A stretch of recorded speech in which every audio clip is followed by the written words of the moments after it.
Halo teman-teman, Assalamualaikum warahmatullahi wabarakatuh. Ketemu lagi di channel YouTube Desa Pujagat Store Official. Tentunya bareng aku lagi ya di sini. Nah, teman-teman, kali ini kita bakalan bahas handphone di harga 2-3 jutaan tahun 2024. Untuk handphone 2-3 jutaan ini, pastinya kita punya harapan ya teman-teman. Harapan dan juga ekspektasi dapetin apa aja sih dari handphone 2-3 jutaan ini. Nah, sekarang kita bakalan bahas sama-sama mengenai handphonenya ya teman-teman. Yuk disimak videonya sampai akhir ya.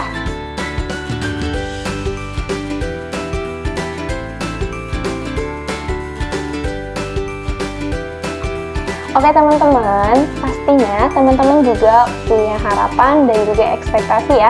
Sama kayak aku nih, ekspektasi dan harapan yang didapetin dari handphone 2-3 jutaan teman-teman ya.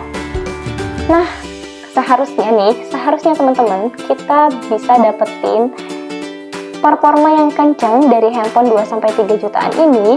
Yang kedua, kita harusnya dapetin RAM yang besar ya teman-teman, minimal di RAM 6. Dan terus juga kita bisa pakai dalam jangka waktu yang panjang. Selanjutnya, storage-nya juga minimal harus 128 ya teman-teman di harga 2 jutaan ini. Selanjutnya juga, kita harusnya dapetin baterai yang besar, refresh rate-nya harus di atas 60 Hz, dan pastinya teman-teman, gak menutup kemungkinan kita bakalan dapetin handphone Type G di harga 2-3 jutaan ini. Oke teman-teman, kita bahas handphone yang pertama dari yang paling termurah dulu ya, yaitu ada Note 30 dari Infinix. Note 30 dari Infinix ini dia punya spesifikasi yang bagus teman-teman ya. Punya prosesor Helio G99, punya refresh rate 120 Hz, RAM-nya udah 8256, dan juga baterainya udah 5000 mAh ya teman-teman. Udah punya fast charging juga. Kamera depan 16 megapiksel dan kamera belakang 64 megapiksel. Tapi teman-teman ya, ada hal yang harus kita perhatikan juga di Note 30 ini. Yang pertama, dia belum 5G ya teman-teman. Yang kedua, dia juga belum punya kamera ultra wide. Yang ketiga, dia masih pakai single mic ya teman-teman. Dan yang keempat, update softwarenya yang masih belum jelas nih teman-teman. Tapi kelebihan dari Note 30 ini, dia punya performa yang kencang teman-teman ya. Yang kedua, dia juga udah punya fast charging, pastinya udah NFC, RAM-nya di 8 dan storage di 256. Speakernya juga udah pakai stereo ya teman-teman. Terusan ini juga buat dipakai video sama fotonya udah bagus banget. Nah tadi ya, ekspektasi kita ada nggak nih di Note 30 ini? Ternyata udah jauh dari ekspektasi kita ya.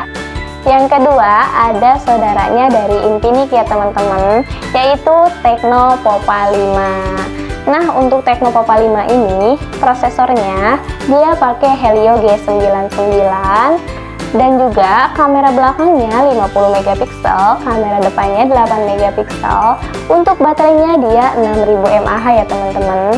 Tapi dia juga udah fast charging 45 watt, punya refresh rate 120 Hz, pastinya udah bisa NFC juga. Nah, untuk spesifikasinya mirip-mirip ya teman-teman. RAM-nya juga udah 8 dan storage 8256. Tapi ada yang harus kita perhatiin juga nih dari Tecno Pova 5 ini. Pastinya dia belum 5G ya teman-teman. Dia masih 4G. Yang kedua, mic-nya juga masih single. Terus tidak ada kamera ultra wide. Dan pastinya yang jadi lebih dari Tecno Pova 5 ini, dia baterainya udah 6000 mAh ya teman-teman. Jadi itu dia nih, untuk spesifikasi Note 30 sama Pova 5 itu hampir-hampir mirip ya teman-teman. Buat yang ketiga, ini bukan kakak adikan lagi ya. Kita punya dari seri M14 5G. Dari namanya juga, ini udah ketahuan ya kalau handphone ini udah 5G. Tapi ada yang harus kita perhatiin juga nih dari seri M ini. Yang pertama, dia masih pakai single kamera ya teman-teman. Jadi dua kamera di belakangnya itu hanya bonus. Yang kedua, Samsung ini udah paket minimalis. Kenapa sih minimalis? Karena belum dapat charger ya teman-teman. Awal-awal itu masih dikasih bonus, tapi buat sekarang ini udah paket minimalis banget. Yang ketiga, belum punya WiFi sharing ya teman-teman. Dan yang keempat, kalau buat yang main game ini cukup berat ya teman-teman, karena ini bukan handphone game. Tapi ini unggul di seri kameranya ya teman-teman. Meskipun kameranya masih single, tapi untuk kualitasnya masih di atas yang dua tadi. Nah, yang jadi kelebihannya apa sih dari seri M ini? Seri M ini udah pakai chipset Exynos ya teman-teman. Yang kedua, udah ada NFC, kameranya yang jernih banget, dual mic, dan juga ada kabel jack, udah bisa NFC, tentunya udah 5G, dan juga yang terakhir punya dan dapetin 4 tahun security update. Jadi update softwarenya ini dikasih 2 tahun dan 4 tahunnya buat security update-nya. Nah, itu dia teman-teman ya, kelebihan dan hal yang harus kita perhatiin dari seri M14 5G ini. Dan buat yang keempat, kita punya seri yang sama nih, Tecno Popa 5. Tapi ini yang Pro-nya ya teman-teman, dia Tecno Popa 5 Pro 5G. Dari namanya aja kita udah tahu dia pasti udah 5G. Nah, untuk spesifikasinya, dia pakai prosesor MediaTek Dimensity 6080 ya teman-teman. Dan untuk kamera belakangnya dia 50 megapiksel, kamera depannya 16 megapiksel. Untuk RAM-nya 8 dan storage-nya 256. Baterainya sayang banget ya, kalau Popa 5 tadi udah pakai 6000 mAh, untuk 5 Pro-nya masih pakai 5000 mAh. Tapi pas chargingnya nih teman-teman, kalau Popa 5 itu 45 watt, kalau Popa 5 Pro dia di 67 watt. Dan masih ada yang harus diperhatiin lagi nih dari Tecno Popa 5 Pro tadi ya. Yang pertama, dia masih pakai single kamera ya teman-teman. Yang kedua, dia juga masih pakai single mic. Yang ketiga, layarnya masih belum AMOLED ya teman-teman. Yang keempat, daya tahan baterainya masih lemah. Yang kelima, dia juga masih belum support beberapa game ya teman-teman. Nah, tapi jangan salah nih, dia kan udah support 5G. Terusan, walaupun daya tahan baterainya lemah, dia juga udah support fast charging 67 watt, udah ada kabel jacknya juga. Pastinya kamera depannya juga udah punya flash ya teman-teman, udah NFC, dan juga udah pakai speaker yang stereo. Oke teman-teman, buat yang kelima, ini ada kakak dari Note 30 yaitu Note 30 Pro. Nah, untuk spesifikasinya sih nggak beda jauh dari Note 30 ya teman-teman. Tapi bedanya, dia udah punya wireless charger yang udah fast charging 15 watt. Untuk prosesornya, dia pakai Helio G99. Untuk kamera depannya di 32 megapiksel, kamera belakangnya di 108 megapiksel. Layarnya juga udah AMOLED, refresh rate-nya udah 120 Hz, baterainya 5000 mAh, dan fast chargingnya udah 68 watt. Nah, yang harus kita perhatiin dari Note 30 Pro ini yaitu layarnya yang udah AMOLED dan juga wireless chargernya ya teman-teman.